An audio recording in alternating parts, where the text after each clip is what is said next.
The year 2873, and humanity's reach stretched across three vibrant stellar nations, united under the Terran Concord. They were a young species, barely 2 centuries past their first interstellar jump, yet their optimism was boundless, their curiosity insatiable. Unlike the elder races who spoke of cosmic cycles and the slow, inevitable entropy of existence with a weary resignation, humanity saw only frontiers. Frontiers of knowledge, of resources, of uncharted nebulae waiting to be named. Fleet Commander Ava Rostova, a woman whose every line of her face spoke of calm competence and an unshakable belief in humanity's capacity to figure things out, watched the data stream flow across her command console. Her vessel, the TCS Endeavor, a sleek spear of durasteel and plasma, was on a routine long-range survey in the Outer Veil, a sparsely charted region bordering the territories of the elder Cathar hegemony. The mission was ostensibly to identify potential resource nodes, but Rostova suspected it was more about establishing a subtle Terran presence in a region the Cathar considered theirs. Today's data, however, was anything but routine. It had begun as a faint anomaly, a flicker in the FTL drive's diagnostic log, dismissed initially as sensor ghosting. Then it escalated. Navigational charts showed a persistent, impossible deviation. A star cluster, previously logged as a stable collection of G-class suns, now appeared to have shifted by several parsecs. Not gradually, but in a sudden, impossible jump that defied all known physics. Before Rostova could even flag the discrepancy, the star cluster blinked back to its original position, as if the jump had never occurred. The Endeavor's internal chronometers, usually synchronized to within picoseconds of the galactic standard, had experienced a minute, unrecoverable skip. A mere 0.007 seconds, but a skip nonetheless, a tiny tear in the fabric of time's relentless march. Rostova's eyebrows furrowed. This was beyond sensor ghosting. This was a glitch. "Report, Lieutenant Commander Kenji Tanaka," Rostova's voice cut through the hum of the bridge. Tanaka, the Endeavor's chief science officer, a meticulous man who categorized cosmic phenomena with the passion of a dedicated librarian, looked up from his console, his expression grim. He was surrounded by holographic projections of quantum entanglement readings, space-time curvature analyses, and stellar drift calculations, all screaming anomaly. "Commander, the temporal distortion has stabilized for now. The quantum entanglement readings are erratic. It's as if, for a brief moment, the inherent uncertainty principle was amplified by several orders of magnitude, then forcefully realigned. We're detecting residual gravitational waves from an event that, according to our sensors, did not physically occur." Tanaka paused, adjusting his glasses. Simply put, something in this sector momentarily broke the laws of physics, then fixed them. Or, perhaps more accurately, something patched them. Rostova leaned forward, her gaze intense. "Patched them? What are you suggesting, Tanaka?" Her mind, honed by years of piloting through asteroid fields and negotiating with suspicious alien powers, grappled with the implications. A patch implied an underlying system, a program, and an entity capable of manipulation. Tanaka's grimace deepened. "Commander, I'm suggesting that the universe, or at least this corner of it, is not as fundamentally immutable as we've always believed. It's behaving like a system with a bug, and something perhaps unconsciously is performing a quick hotfix." The bridge crew exchanged uneasy glances. The idea was absurd, blasphemous to the very tenets of scientific understanding. The universe was governed by fixed laws, unchanging, predictable. Yet the data refused to lie. For a terrifying fraction of a second, the universe had stuttered. And for the first time in her illustrious career, Ava Rostova felt a prickle of something far colder than fear. Cosmic unease.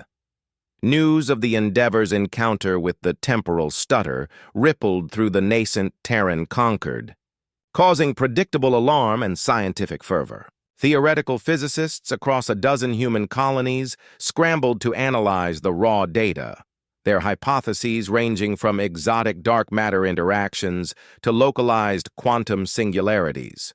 Yet the elder races remained strangely quiet. When diplomatic channels were opened, seeking their interpretation, the responses were unsettling. The Cathar hegemony, a stoic warrior race with a deep reverence for ancestral knowledge, offered only cryptic platitudes about the inevitable decay of all things and the slow unraveling of the great tapestry. Their ambassador, a formidable individual named Xylor, seemed less concerned with the physics anomaly and more with the human's reaction to it. "You are young, Terrans!" Xylor rasped through the translation matrix, his multiple eyes unblinking. "You still believe the threads are eternal. They are not. They fray, they break. The wisdom is in accepting it, not in futilely mending." The Lumina, a species of luminous crystalline beings who communicated through complex light patterns, offered an even stranger perspective. Their philosophers spoke of conceptual entropy, a gradual loss of meaning across the cosmos. To them, the shifting star cluster wasn't a physical glitch, but a momentary lapse in the idea of its position. "The cosmos forgets itself," a Lumina elder pulsed in a pattern of shimmering, melancholy light. A star cluster remembered a different location briefly. It is merely the growing senility of the universe. Humans struggled to comprehend such an abstract concept of decay. How could a star cluster forget its location? It wasn't a living being. This wasn't a physical problem for them. It was a philosophical one. Ava Rostova, now recalled to the Concord's central hub on New Terra, sat through endless debriefings.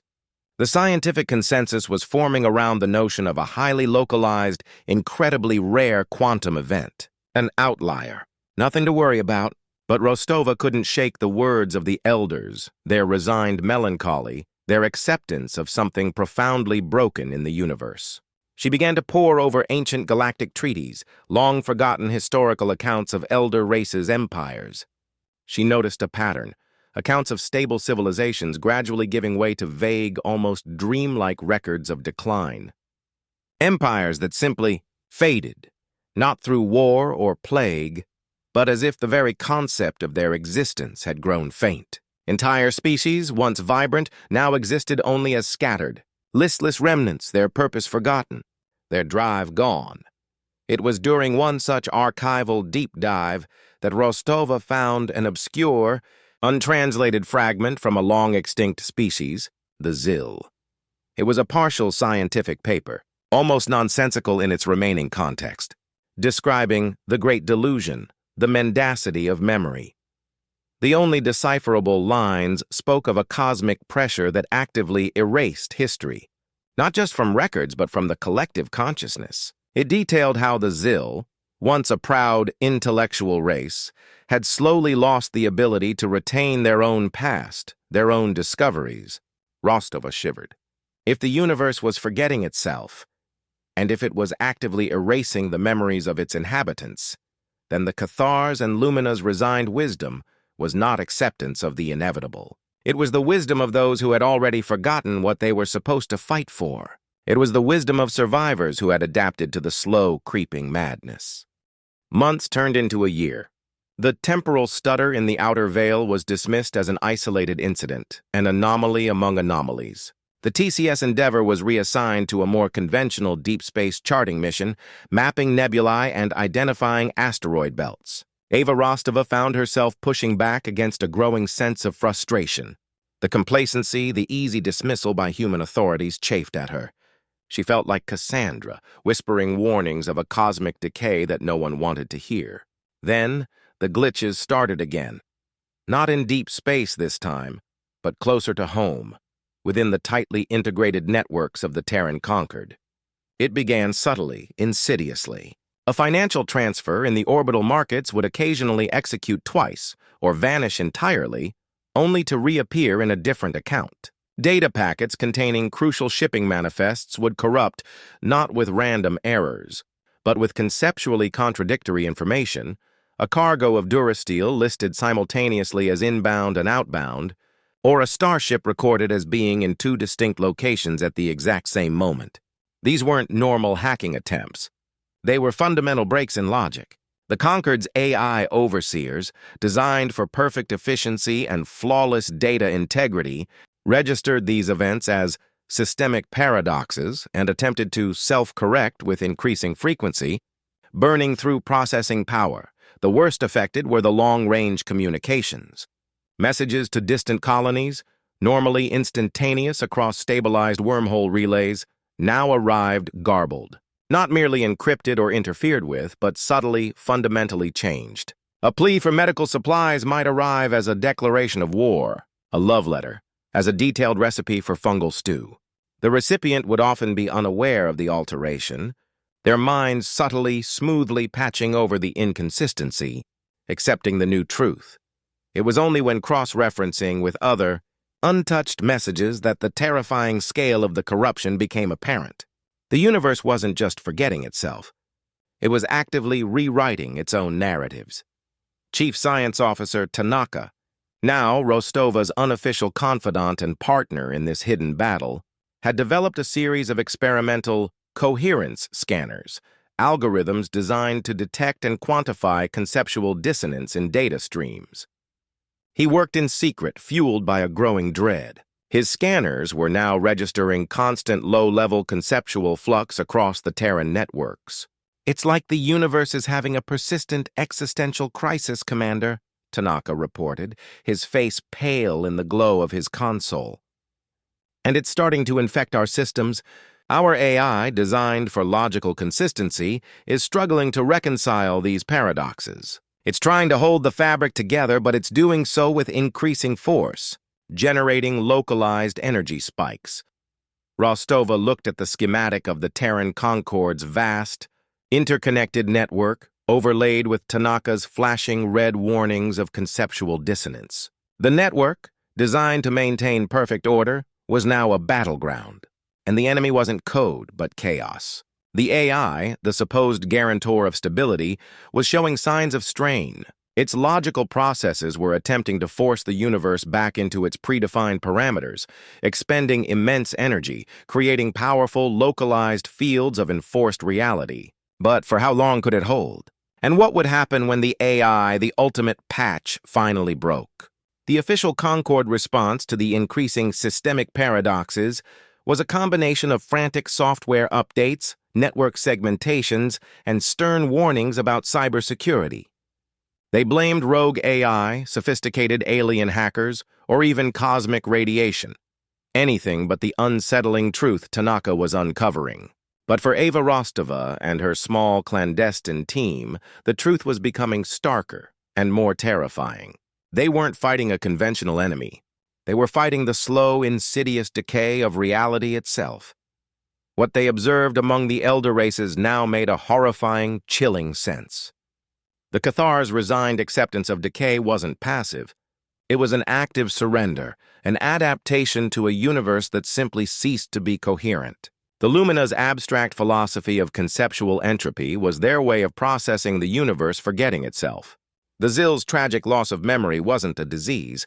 It was a cosmic pressure slowly erasing their past. These elder races, having faced the unraveling of the cosmic tapestry for millennia, had adapted by shedding what made them vulnerable: their drive for progress, their need for a coherent narrative, their insistence on a singular, unchanging truth. They had become perfectly suited to a chaotic, meaningless cosmos, adrift in existential resignation. But humanity was different. Their very nature was an act of defiance against this cosmic horror. Humans were inherently stubbornly fixers. They saw a broken machine, and their first instinct was to mend it. They encountered a paradox, and their minds strained to find a solution, a reconciliation. They clung to their memories, their histories, their narratives, with a fierce, almost irrational possessiveness. This was their strength, and perhaps their greatest vulnerability in a universe that was slowly losing its mind. Rostova initiated a new protocol within her hidden team, Project Loom. Its objective was not to fight, but to mend.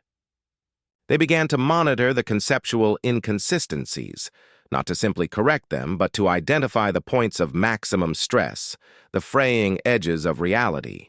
They developed experimental quantum stabilizers, crude reality patches that, for brief moments, could reinforce a localized area against conceptual decay. Tanaka's coherence scanners became the eyes of Project Loom, pinpointing where the fabric of existence thinned. Their efforts were small, localized, like patching a tear in a colossal sail with a few stitches. But it was a start. The elder races, observing humanity's frantic efforts, reacted with a mixture of pity and morbid fascination. Ambassador Zelor of the Cathar, during a tense diplomatic exchange over a territorial dispute, itself riddled with conflicting historical claims, observed Rostova with a new unsettling intensity. "You fight the tide, Terran," he rasped. "A foolish endeavor. Better to learn to swim with the currents, to let them take you where they will." Rostova met his gaze, unblinking. "We built our civilization by fighting tides, Ambassador. We built it by building dams, by charting new courses. We are not designed to drift." Her words were a declaration that humanity would not surrender to the cosmic decay. They would not forget their history. They would not abandon their narratives. They would not accept a meaningless universe. They would repair the fabric, even if they didn't understand the dread entity that was pulling at its threads. And in that defiant act of stubborn, illogical mending, they might just be the only species left with a hope of surviving the truly unthinkable. The efforts of Project Loom, spearheaded by Rostova and Tanaka, were gaining a desperate urgency. The systemic paradoxes weren't just isolated glitches anymore. They were growing in frequency and severity.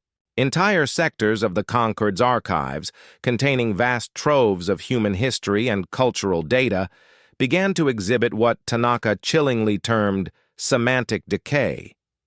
It wasn't simple data corruption. It was a loss of inherent meaning. Historical documents would remain perfectly legible, yet their content would become subtly nonsensical, self-contradictory, or simply bland. A profound speech by a historical leader might read as a grocery list, a detailed blueprint for a warp drive as a child's crayon drawing. The words were there, but the information they once conveyed had evaporated, leaving behind hollow shells of text. Worse still, individuals themselves were exhibiting signs of this decay, not widespread but enough to cause profound alarm. Rostova's own assistant, a bright young officer named Lena, one day simply forgot the meaning of the word hope. She could still use the word, articulate its definition from memory, but the underlying emotional and conceptual resonance was gone. She described it as seeing a color that no longer registered as vibrant, merely a dull hue. The event terrified Rostova more than any shifting star. This wasn't just cosmic horror. It was intimate horror, encroaching upon the very essence of human experience. The universe wasn't just forgetting itself. It was forcing its inhabitants to forget how to be themselves. Tanaka's coherence scanners, constantly evolving, began to detect minute energy signatures accompanying these semantic decay events. They were infinitesimally small, almost imperceptible, but they hinted at a directed force. "Commander," Tanaka reported, his voice low and strained, "the energy signature is unique. It doesn't match any known physical force. It acts like a conceptual siphon, draining meaning from information, from memories, from even abstract concepts. It's not destroying the data. It's making it irrelevant." Rostova felt a cold dread settle in her stomach, a siphon of meaning. It was anathema to everything humanity stood for, a species driven by narrative, by purpose, by the profound significance they attached to everything from a tool to a philosophy. The elder races, however, seemed strangely immune to this particular form of decay. Their histories were vague, their philosophies often abstract to the point of meaninglessness, their drives often diminished. It was as if they had, over millennia, already undergone this semantic draining, shedding their definitions as a defense mechanism. They had adapted to a cosmos where purpose was a dangerous vulnerability. When Rostova subtly pressed Ambassador Zelor about the Etheri, an ancient, extinct race known for their perfectly preserved yet utterly bland ruins, a puzzle humanity had long pondered, his response was chilling. "The Etheri understood the cost of meaning, Terran," Zelor rasped. They chose silence. They chose the empty page. They chose the void of purpose. Rostova understood then. The Etheri hadn't vanished. They had deliberately emptied themselves of meaning to survive something, to starve whatever fed on it. And humanity, with its vibrant, noisy, significant existence, was a feast. Project Loom expanded. recruiting the brightest minds in Terran science and engineering, though still operating under strict compartmentalization, lest panic erupt. Their mandate became clear: quantify the decay, identify its vectors, and, most crucially, try to understand what was causing it. Tanaka's team developed more sophisticated conceptual siphons, reversing the process to try and re-inject meaning into corrupted data. The results were inconsistent at best, terrifying at worst. Sometimes they restored the original data, sometimes they just generated new, equally paradoxical information. It was like trying to knit a complex pattern when the threads themselves were spontaneously changing color and texture. Rostova, meanwhile, received an urgent, coded message from a deep space exploration vessel, the TCS Odyssey, operating in a remote sector far beyond Terran borders. The Odyssey had encountered an anomaly unlike any other, a vast, swirling nebula of antimatter where the very fabric of reality was thinning, not just conceptually, but physically. Stars winked out of existence, not collapsing, but simply ceasing to be. And within this zone of non-existence, they detected impossibly vast structures. Not ruins, but constructions. Geometric patterns that shifted and realigned at impossible velocities, creating transient, non-Euclidean spaces. They pulsed with the same faint, unique energy signature Tanaka had identified in the semantic decay events. "Commander?" Captain Aris Thorne of the Odyssey projected, his face haggard. "These structures, they're building something. Or rather, they're unbuilding something. They're reshaping reality, not through force, but through erasure. It's like they're trying to edit the universe, deleting entire sections." Rostova's blood ran cold. This wasn't passive decay. This was an active, directed process. It wasn't the universe forgetting itself. It was being forgotten. And by something with intent, Tanaka, analyzing the Odyssey's sensor logs, stared in horrified fascination. "The geometric patterns, they align with certain conceptual paradoxes we've been observing, Commander. It's as if these structures are acting as focal points for the decay. They are not merely observing it. They are channeling it, directing it. They are the architects of anti-sense." The old Lumina philosophical ramblings about beings who sculpted reality into incomprehensible forms suddenly gained a terrifying, literal truth. These architects weren't physical beings in the conventional sense. They were entities whose very existence warped reality, whose movements were acts of erasure, whose thoughts were conceptual siphons. They were the weavers of the unraveling tapestry. The implications were catastrophic. Humanity was not merely observing natural decay. They were unwitting targets in a cosmic war waged by entities who fought with meaning, memory, and the very coherence of existence. The elder races hadn't simply given up. They had learned to hide, to become meaningless, to escape the attention of the architects. And humanity, vibrant, meaningful, and defiantly clinging to its narratives, was attracting their notice. The small patches of Project Loom, though noble, were like trying to mend a universe with string when the very loom was being actively dismantled. The discovery of the architects of anti-sense plunged Rostova into a profound, terrifying strategic dilemma. How do you fight entities that fight with meaninglessness? How do you counter a foe whose very presence unbuilds reality? The military option was absurd. A starship couldn't fire a coherent weapon at a conceptual paradox. Diplomacy was impossible. How do you negotiate with something that views coherence as an enemy? Project Loom shifted from patching small tears to understanding the deeper mechanism. Tanaka theorized that the architects fed on conceptual energy, the raw informational cohesion of coherent reality. The more complex, vibrant, and meaningful a civilization, the more conceptual energy it generated, and thus, the more attractive it was to the architects. This explained the elder race's retreat into minimalist, often incoherent existences.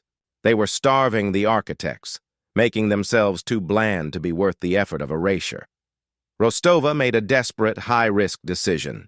She secured emergency powers from the Concord, citing an unprecedented and vaguely defined threat to Terran digital infrastructure.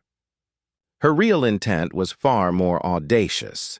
She initiated Operation Null Zone, an attempt to create a massive localized field of enforced conceptual blandness around a newly established Terran deep space outpost, a fledgling colony named Arcadia. The idea was to cloak Arcadia, to make it conceptually uninteresting, to starve the architect's attention. This was anathema to human nature. The colony was stripped of all unique identifiers. Its cultural archives were locked down, replaced with generic, statistically average data. Its inhabitants were encouraged to engage in uniform, repetitive tasks, to cultivate a profound, deliberate lack of meaning in their daily lives. It was an enforced, temporary existential blandness, designed to mimic the survival strategy of the elder races. The psychological toll on the colonists was immense. Humans, who thrived on individuality, on art, on meaning, chafed under the enforced monotony. Yet they endured, understanding the dire stakes. The initial results of Operation Null Zone were promising. Tanaka's coherent scanners showed a significant drop in conceptual dissonance within Arcadia's perimeter. The unique energy signatures of the architects seemed to bypass the colony, ignoring it as a source of conceptual energy. But the cost was profound. Rostova watched video logs of the Arcadian colonists, their faces serene, perfectly content in their perfectly optimized, perfectly meaningless lives. It was chilling.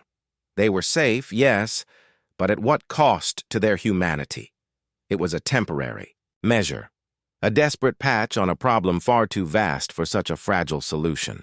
Rostova knew this wasn't a victory, it was merely a reprieve, a terrifying glimpse into a future humanity might have to embrace if they couldn't find a way to fight back without losing themselves entirely.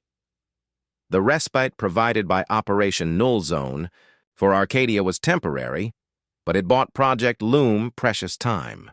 Tanaka's team, utilizing the data gathered from the architect's bypass of Arcadia, made a breakthrough. They discovered a subtle, resonant frequency within the architect's energy signature, a conceptual wavelength, a fundamental pattern in their erasure. It was impossibly complex, defying linear logic, but it existed. This pattern, however, was not constant. It shifted, evolved, and changed, making any countermeasure incredibly difficult.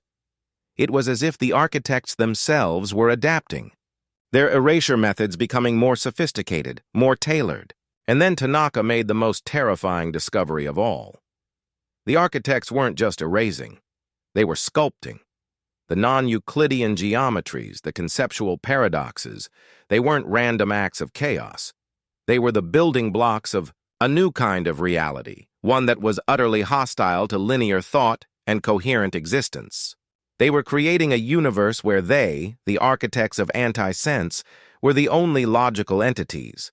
What made humanity unique, what made them an anomaly in this cosmic horror, was not their intelligence or their technology, but their profound illogical resilience to meaninglessness. Other species, when faced with conceptual decay, either adapted by stripping themselves of meaning or succumbed to existential despair. Humans, however, when faced with a contradictory statement, didn't just accept it or go mad. They tried to reconcile it, to find a new meaning in the paradox. They built elaborate narratives, even when those narratives were logically unsound, simply because the act of creating meaning was inherent to their survival. Tanaka presented his findings to Rostova, his voice filled with a mixture of terror and dawning awe. "Commander, the architects are building a universe where only they can exist, and the only thing stopping them is us, our stubborn refusal to let go of meaning, our irrational drive to find a story, even in utter chaos. Our very minds are acting as a counterforce, a localized field of conceptual coherence against their erasure." He projected a holographic visualization. The architect's energy signatures, flowing like dark rivers, would subtly deflect around active human minds, like water around a stone. This was the terrifying truth. Humanity wasn't just a target. They were an obstacle. Their vibrant, chaotic, meaning-obsessed minds were like grit in the architect's grand cosmic machine of erasure. They weren't fighting with ships and guns. They were fighting with their very humanity. Every story told, every memory cherished. Every illogical act of hope in the face of despair was a tiny act of defiance against the architects of anti-sense. Rostova looked at the visualization, seeing humanity not as fragile beings in a hostile universe, but as tiny, burning embers of coherence, stubbornly holding back an encroaching, meaningless night. The true weapon against cosmic horror wasn't found in science or technology, but in the most unlikely place of all, the unyielding, irrational spirit of mankind. The architects of anti-sense were growing bolder. Operation Null Zone, while providing a temporary shield for Arcadia, had merely delayed the inevitable. The conceptual decay began to breach even these carefully constructed zones of blandness, not by direct assault, but by subtly altering the perception of blandness. Colonists, designed to find serenity in uniformity, began to perceive profound, unsettling significance in the most mundane objects. A chipped mug became a symbol of cosmic dread, a generic wall pattern, an intricate, terrifying prophecy. The attempt to drain meaning had backfired, creating a new, distorted form of it, a perverted narrative that fed the architects just as effectively as vibrant truth. Tanaka's research revealed a horrifying new facet of the architect's nature. They were not merely consuming meaning, they were refining it. They were seeking out the purest, most potent conceptual energy, and humanity, with its rich tapestry of stories, beliefs, and emotional attachments, was a prime target. The elder races, who had long ago shed such complexities, were largely ignored. They were like desiccated husks, offering no nutritional value to the architect's hunger. But humanity pulsed with an irresistible conceptual vibrancy. Rostova knew they couldn't win by fighting the architects on their terms, by trying to mimic the elder race's retreat into meaninglessness. Humanity's very essence was its narrative. To abandon that was to lose the battle before it even began. Project Loom, now operating with the full, albeit desperate, backing of the Terran Concord, shifted its focus from passive defense to active conceptual counterinsurgency. Tanaka's team began to experiment with cognitive barrier technology, not a physical shield, but a psychic dampener designed to create zones of enhanced, controlled coherence. They aimed to actively reinforce the integrity of human thought and memory, to make it harder for the architect's conceptual siphons to penetrate. The first prototype cognitive barrier was deployed around a crucial research station, tasked with analyzing a newly discovered, rapidly decaying ancient artifact. As the barrier activated, an immediate, violent reaction occurred. The architect's subtle energy signatures, usually flowing around human minds, slammed into the barrier, creating a localized storm of conceptual paradoxes. Data screens flickered with impossible equations, and the artifact momentarily ceased to exist, then reappeared with a fundamentally different purpose. The barrier held, but the strain was immense.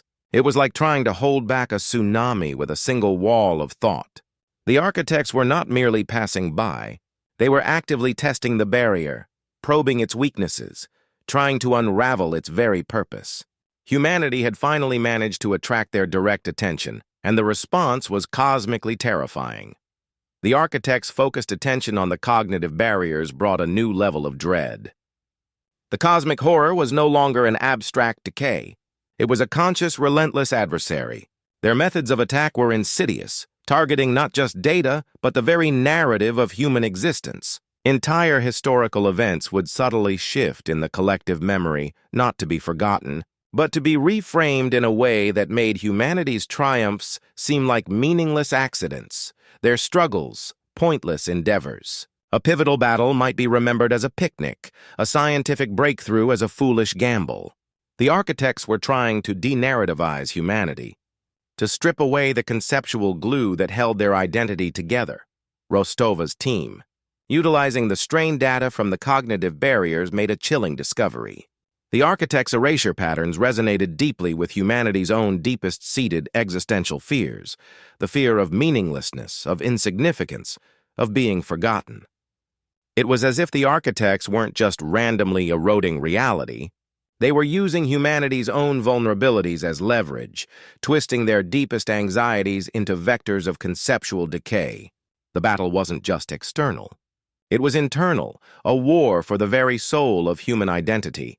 This insight, however, also sparked a radical, desperate idea.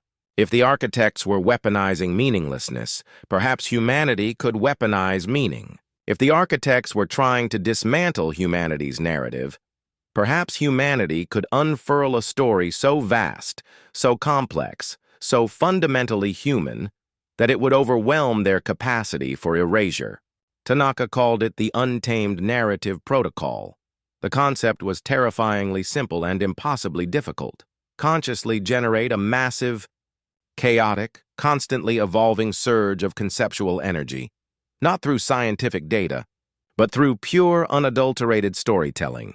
Project Loom launched a galaxy-wide appeal, but not for weapons or resources. They asked every human, on every world, in every colony, to tell their story.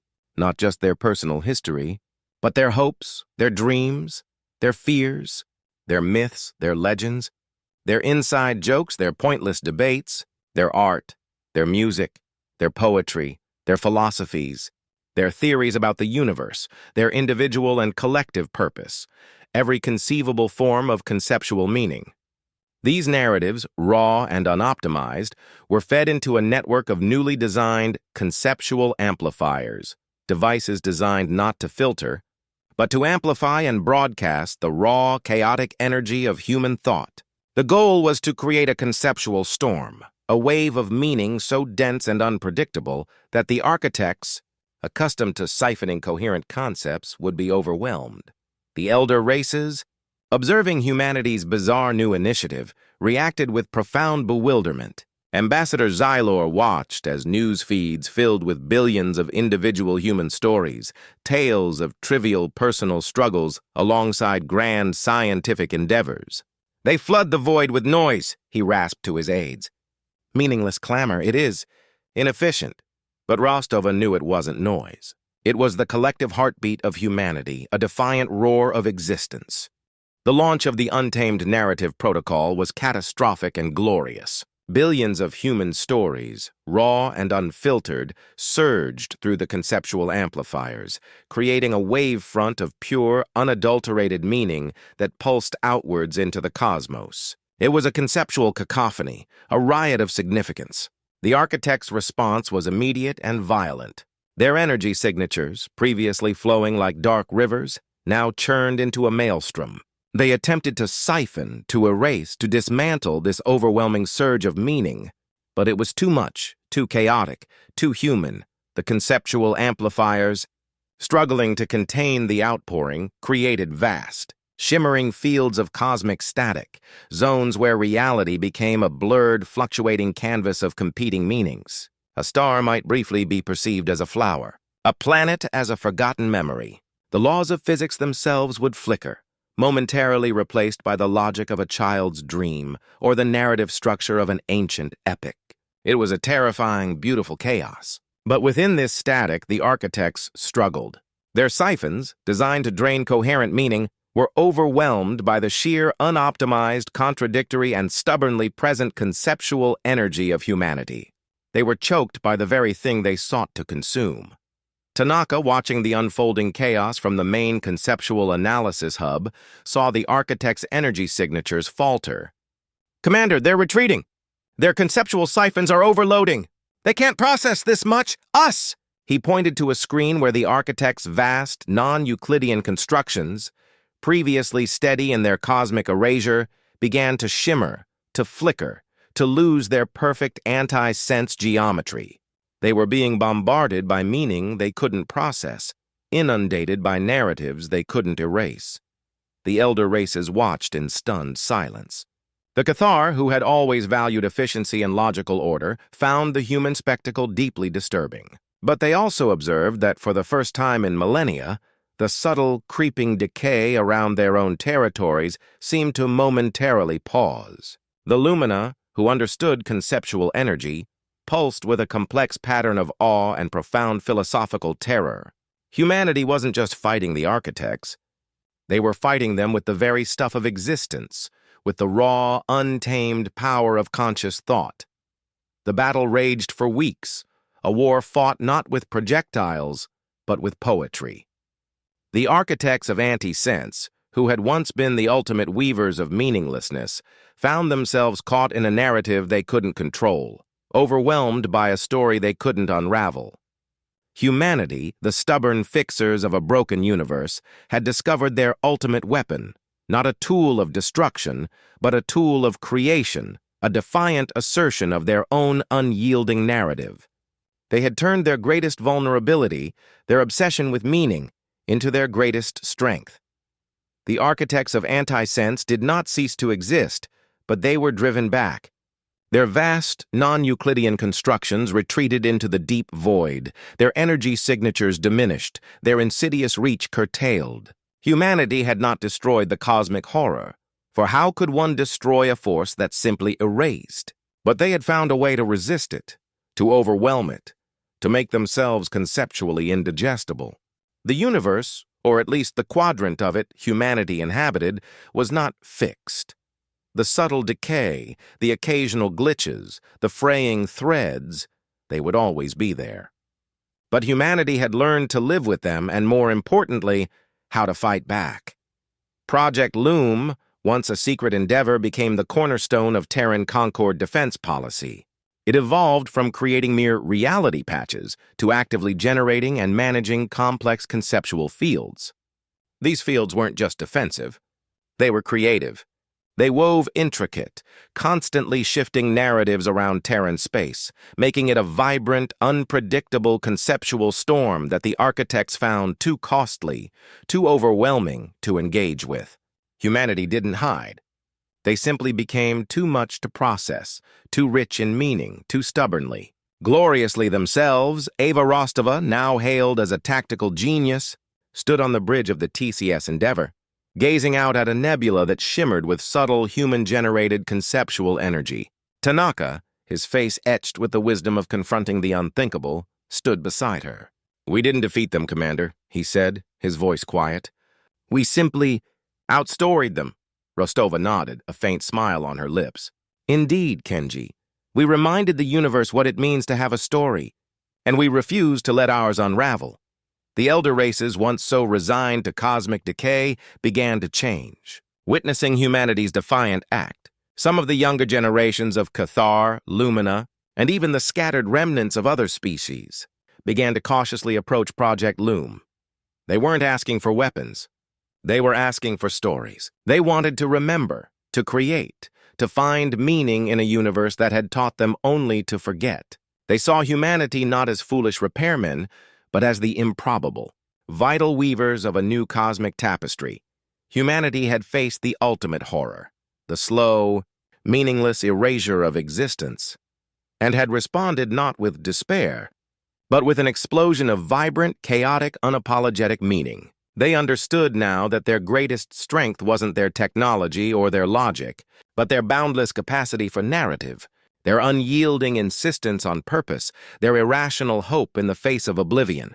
They were the children of chaos, yes, but they were also the untamed storytellers of a universe learning, slowly, to remember itself. They were the ones who would ensure that the fabric, no matter how frayed, would always be repaired.